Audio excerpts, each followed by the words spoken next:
Hello? Anybody remember the internal combustion member of the team?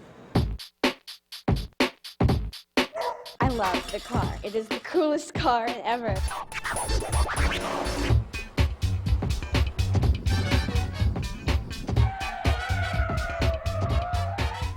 The car in the first one was white, and Alex goes, you know, that's kind of white, you know? Let's change it.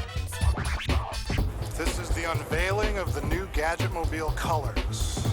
Obviously, it's a beautiful Lincoln Continental. Fantastic. We painted it purple with the stretchy plaid going off on the side, you know, for the ladies. We're also animating the face that appears on the Gadgetmobile screen. Time to kick some bad guy booty. I think we have 4 Gadgetmobile cars. There's the all-round driving around Gadgetmobile. One, you can put a guy down underneath in the hood so that he drives the Gadgetmobile. So it looks like the Gadgetmobile's just driving himself. Our stunt driver sits himself inside this compartment here and is able to see through this meshing on the dashboard. We put the bonnet back on and as you've seen, you'd never know there was anybody actually sitting in the engine bay. This is the split car. There's a vehicle that's actually cut in half, which they use for blue screen stuff. You can get right up close and put the blue screen in, and you can have any sort of background without having to do it for real. Then you've probably seen the Gadgetmobile with the huge rocket stuck on the back.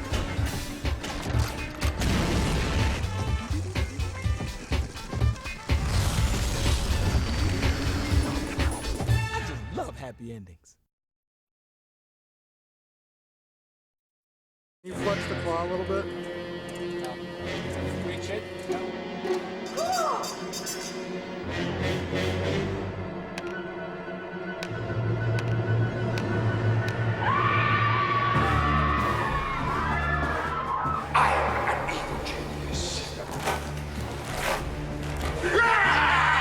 When we started working on the script for Claw, I said I want to return to the original cartoon series, that you never see Claw's face. He's always a hidden character. I mean, one scene I'm holding a cigar in my claw, and I've got my head down, and I'm just about to lift my head, and you think, oh, we're going to see his face, and then the smoke just wafts across at the appropriate moment. Part of the game of the movie is that you almost keep seeing Claw, and you don't. He's got all these prosthetics attached to him that he either is operating himself, or there's a puppeteer with wires running up his back. That's me. We're setting up to do Claw's escape shot, which is when we see the exterior of the prison, and first we see Claw in the whole movie. They dug a deep hole in the ground and stuck me in it. Not that much, really. Snap, snap, snap. And I'm in the hole, and it's been covered over, and it's raining down, and I have the claw to push up through to simulate Claw escaping from prison. The Claw has a mind of its own.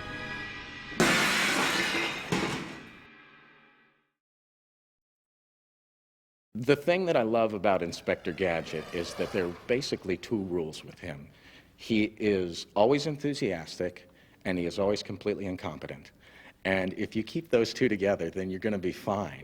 When French was in the monkey bar and being accosted by the gang of locals, and he's got his hands on the bar, and they're dragging his body back, and his arms are extending, he had to sort of lie face down on this rather uncomfortable device, and then had the extended arms revealed as he was pulled back.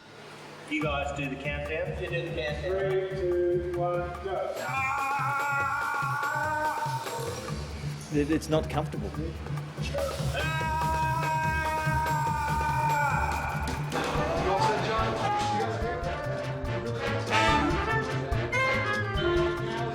Start coming forward slowly. You just want to get this guy. Start coming in, start coming in. Knock that table out of the way. Now go get him. And cut. Like I can't even cut it. 1, 2, 3, pull.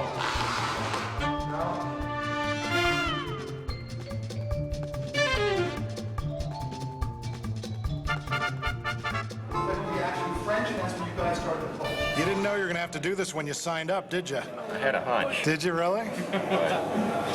Oh, they're not like this. You're a real trooper. That's what I hear. All right.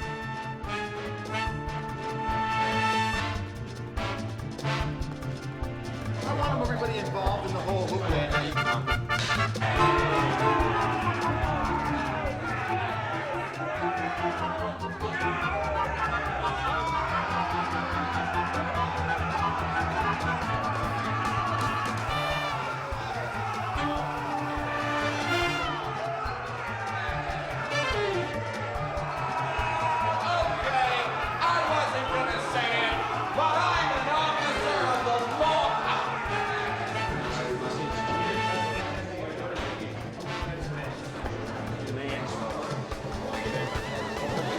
Great, guys.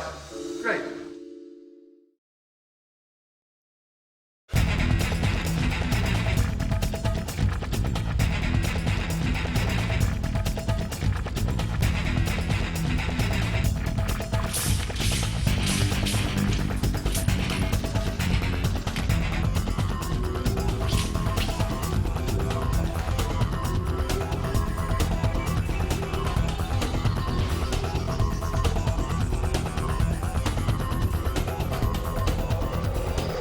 G2 is on a stakeout, and she intercepts the minions trying to steal fuel cells from Claude. And what happens is she starts kicking butt, taking names, and throwing them right and left using these wires.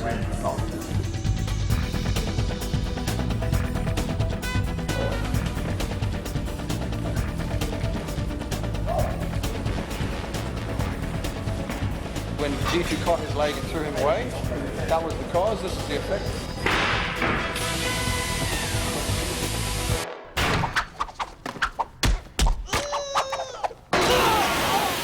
Ooh, she got the kung fu.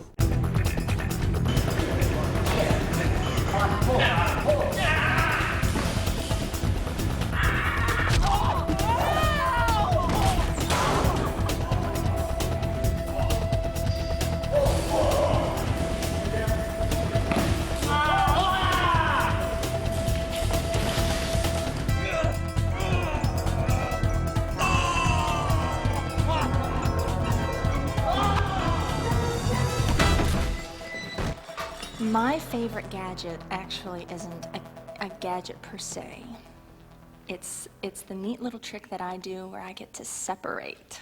What sort of sound would G2 make when she's split in half, Trevor? I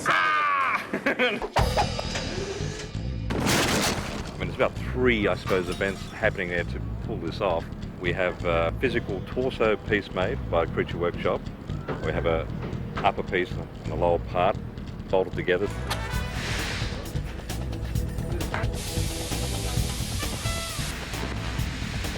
We have the ninja on a wire, kicking, flying towards her.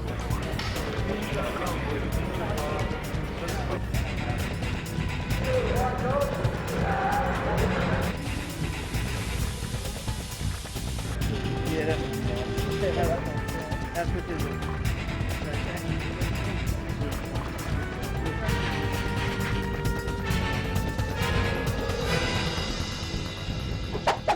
And then her legs fight 2 of the bad guys while her torso is swinging around on a chain fighting with the ninja.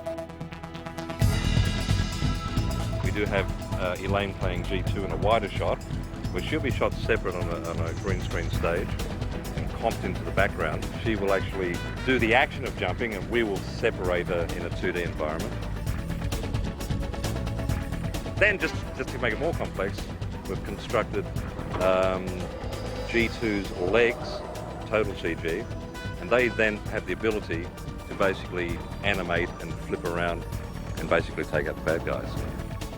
We shot a point of view of the legs going towards the bad guys that's going to be going over the legs, so you'll see the feet flipping up in front of the camera. It's going to be action. 3, 2, 1, go. Action. 3, 2, 1, go.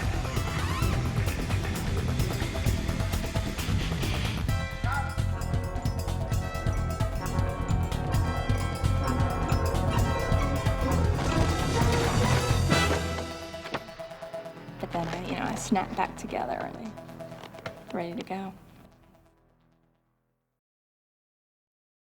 I've got a couple of favorite gadgets, and one of them is the Flying Fox Rig, which is this thing that comes out of my head, and then it shoots a plunger out the front and a plunger out the back with cord on it so that you can attach to a building and then slide down it.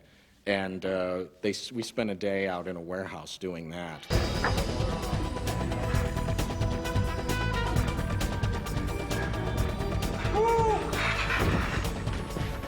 This is our camera ulcers chair that we built.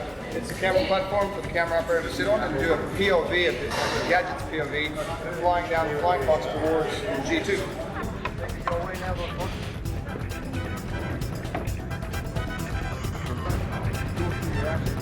Step down.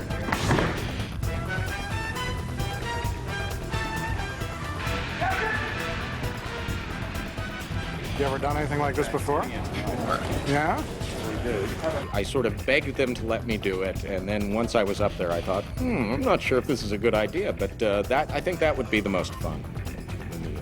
The one that scared me a little bit.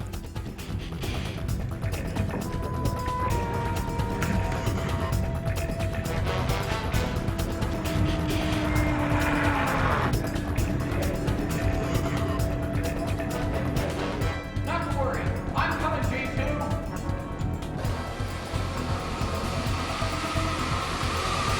Don't worry, G2. I'm coming!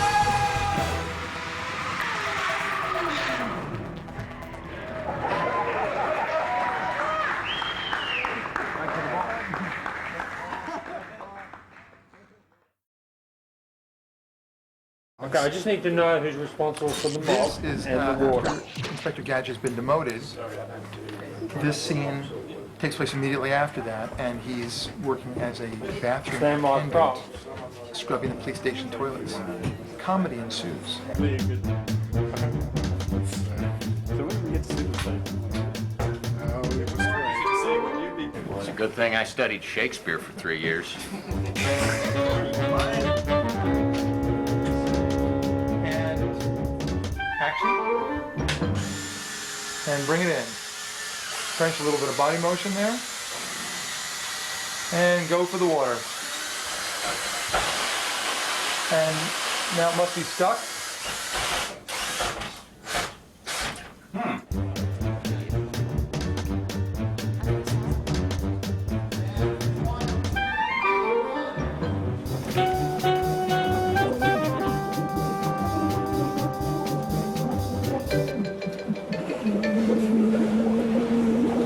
In this one, if you could do the same thing again, but add a little more struggling, as if your arm is being sucked down the length of the pipe, so it's a little more facial activity and head activity side to side. And action, French!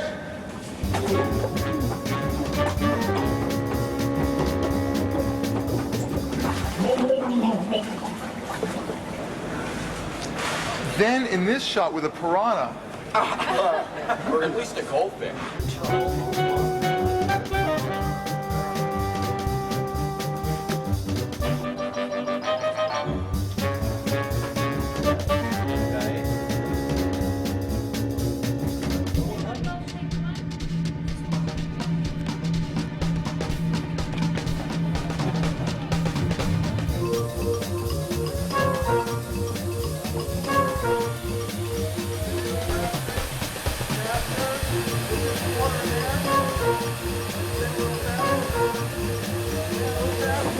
She can take any more, Captain! I don't think she can take any more!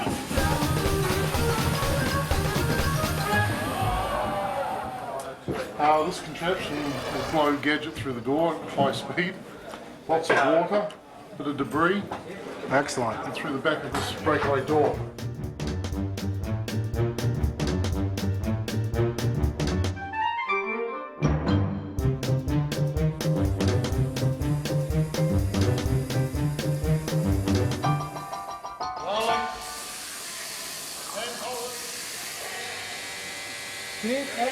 Full speed?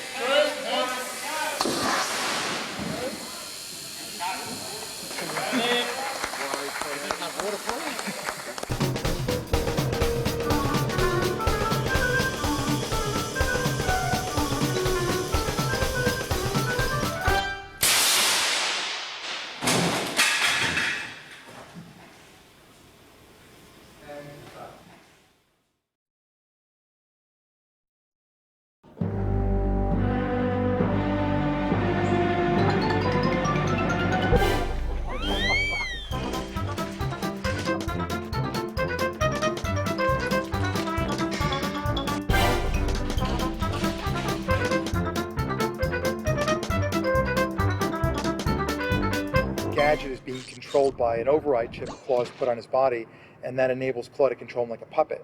So at first we're using a lot of physical gags, which will involve wire removal, and Gadget is completely not in control of his body. There's a lot of wires attached all over him, which will enable us to pull him in any direction we want to pull him.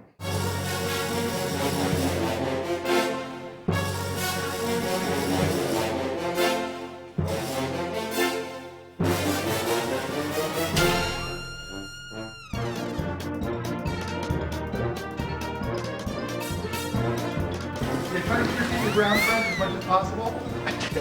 There's mustard on the ground, dude.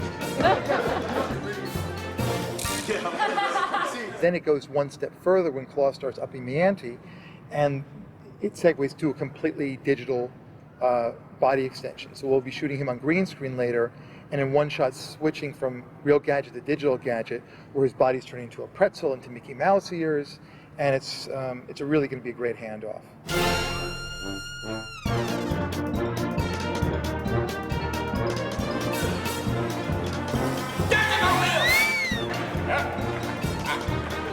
It's okay. Okay.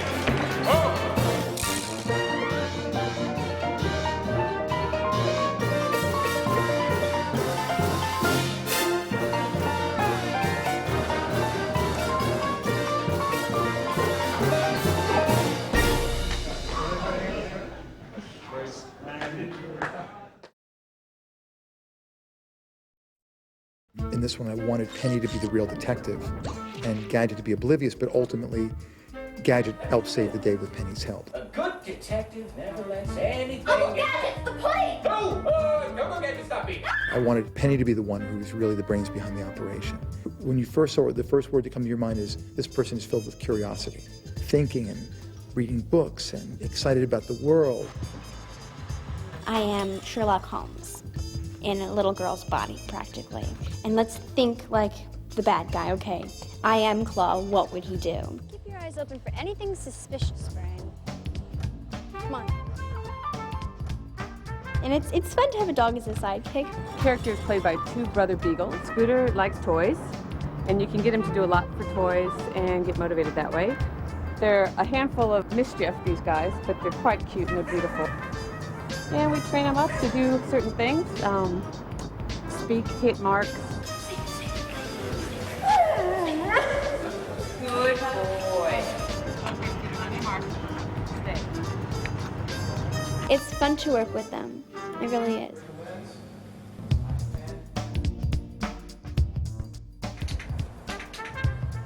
You can see he uses his nose a lot, being a beagle.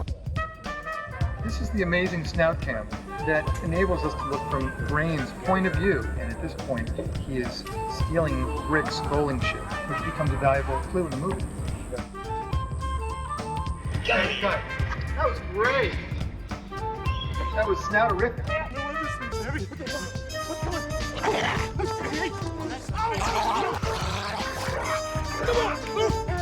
He's got my shoe! This is Claw's device to freeze Riverton. Right! Activate the ray! Behold! The greatest super weapon of the 21st century! Bowling pin? Meet the time displacement laser!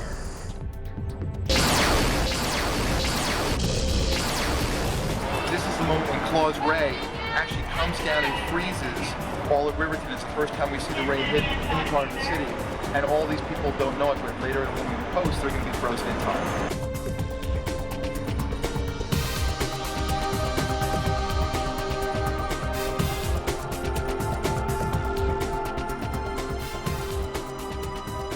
The climax in the movie is freezing time in an entire city. There are these very complicated time shots where we are freezing moments, where you literally are in a moment and time stops and you rotate around it, and wanting to be able to move through moments. If I could have any one of Claw's gadgets, I would love a Go Gadget time freeze.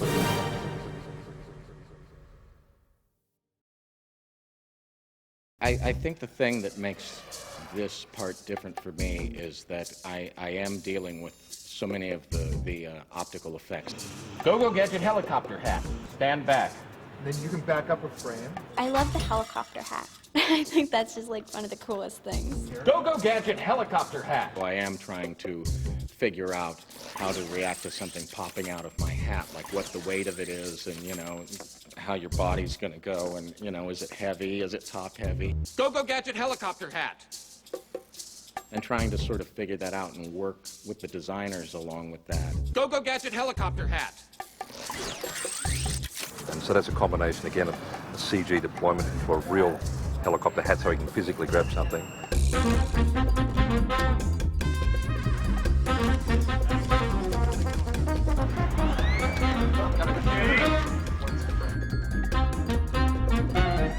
Go Gadget helicopter hat. One more time. It works! It works! It works! I think I'd love to have the ability to fly. I mean, that would just be the best.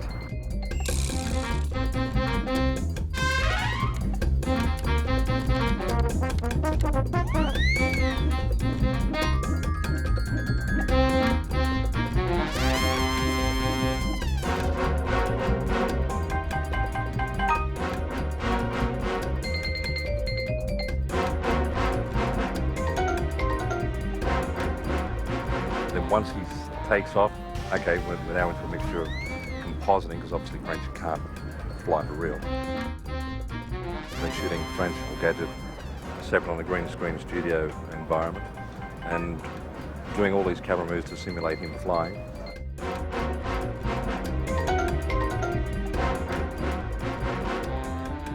We're into shooting a number of flying shots or background plates, and then shooting French,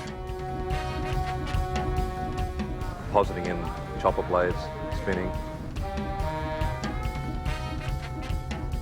crashes.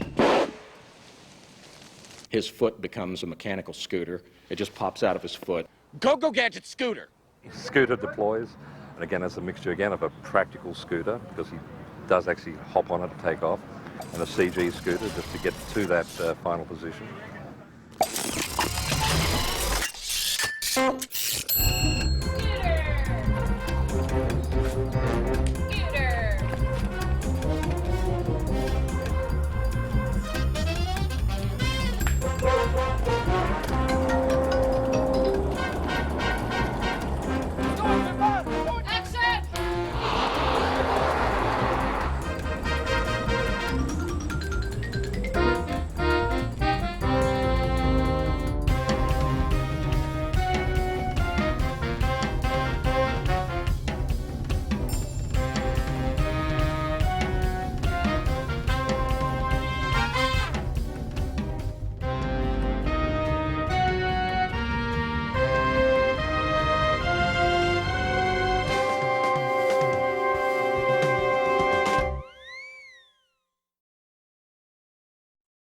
It's really neat because they had this stop sign at one point where like French had to like plow into the stop sign, and they actually used like a metal thing that they had made to look like his face was in it. So how'd you guys make the sign? Oh, the stop sign. How'd the stop sign get made? Oh, we just went out and the stop sign. Oh, I mean, we banged they face again. And except for the blood, it went pretty well. This is the Tex Avery wide eye, wide mouth. Yes. Ah! Exactly. Oh!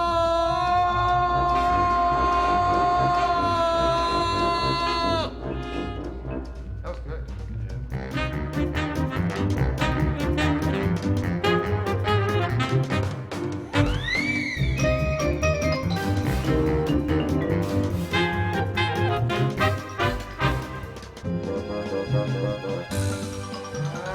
Well, at least I have my dignity.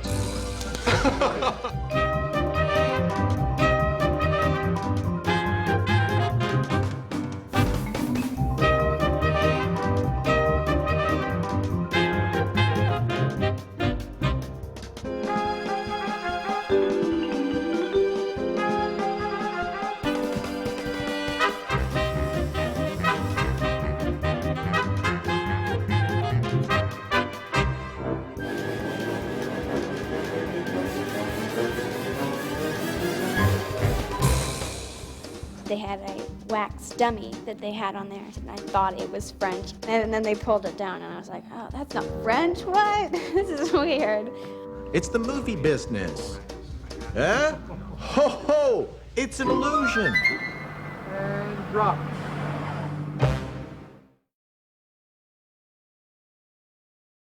I love the bubble gum. Go Gadget Bubble Gum. I just thought it's just big and colorful, and it has this a slightly retro look to it. That's my favorite. I think that's my favorite by far. I think one of the neatest gadgets that we have actually is the bubblegum gun. Maybe you should try saying Go Gadget Bubble Gum when you want to brush your teeth. And it makes this like sound. So cool when it pops out and it just looks like the trumpet and like blows, and then oh, there goes the gum. We don't have one for real, but CG-wise, we've built one. We've shown the actors, we've shown the director, DOP, so they know how big it is, how it reacts. So also French knows how heavy it is, so he can deploy it, do all the body actions. When we bolt it all together, then we have a seamless shot, hopefully. This is where Claw and Gadget face off for their final showdown, kind of a Western showdown on the bridge. And Gadget uses his bubblegum bazooka to launch a giant wad of bubblegum. That goo was a real interesting thing to make up. FX Illusions did an amazing job of taking various densities of ultra slime and methacellulose and making 20 different viscosities of goo, which we used in a number of sequences. Get out of here!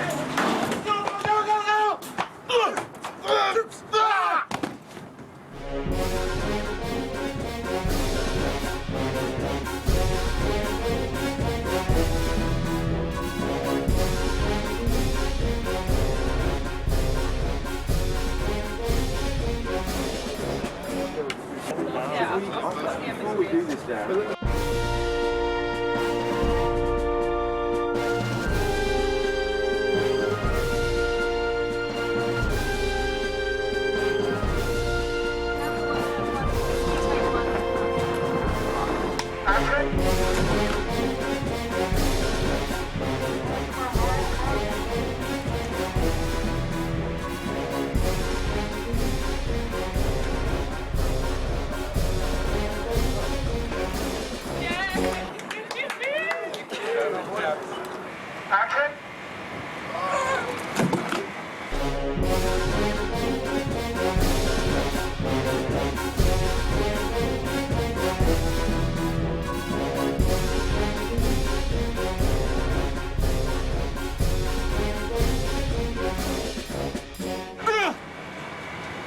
What do we do now? We do what we always do. We surrender!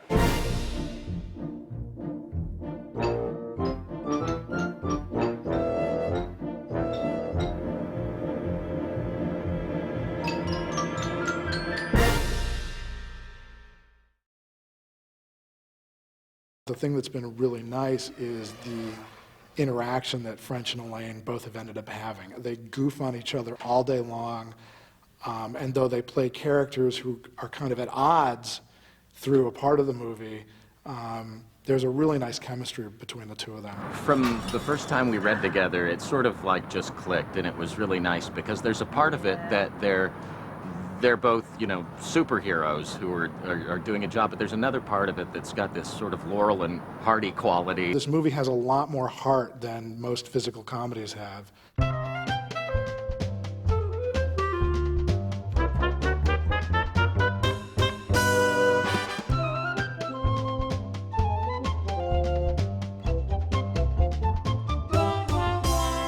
French and Elaine have really risen to the challenge of making objects come out of their bodies, things that are physically impossible in any reality, believable.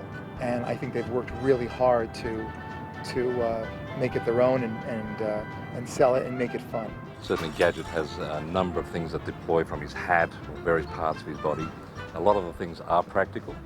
If it's not practical to shoot it, then it's going to be a CG item.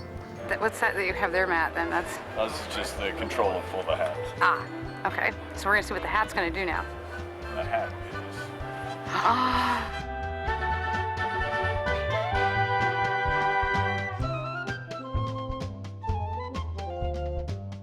Well, Gadget's got it bad. Wowzers! G2 just can't be bothered with him. He's too inept and clumsy and... Imbecilic, obsolete. Don't mention it. Simple-minded, malfunctioning. All right. I get the picture. But he definitely grows on her. At the end of the day, Inspector Gadget wants G2 to be his girlfriend. Cut.